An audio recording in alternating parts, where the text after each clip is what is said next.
تو اس لیے سب سے بڑی ہماری ضرورت جو ہمیں مانگنا ہے اللہ سے، وہ ہدایت مانگنا ہے۔ کیا مانگنا ہے بھائی؟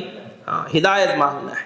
تو ایاک نعبد و ایاک نستعین، یہ دو جملے ہم ہر نماز میں سن رہے ہیں، فجر میں بھی، مغرب میں بھی، عشاء میں بھی، اپنی نمازوں میں بھی ہم پڑھ رہے ہیں۔ تو اس مضمون کو میں بار بار ترجمہ اس لیے کرا رہا ہوں تاکہ ہم پڑھتے رہیں تو ہمیں یاد رہے۔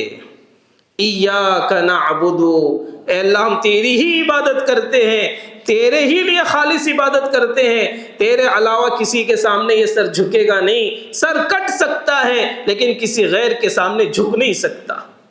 ہاں، یہ سر وہ اللہ کے سامنے جھکانے کے لیے، لیکن آپ اللہ معاف فرمائے ہمارے سر تو کہاں کہاں جھک رہے ہیں، جہاں پیسہ وہاں جھک جاتے ہیں، بلکہ امت ایمان کے سودے کر رہی ہے۔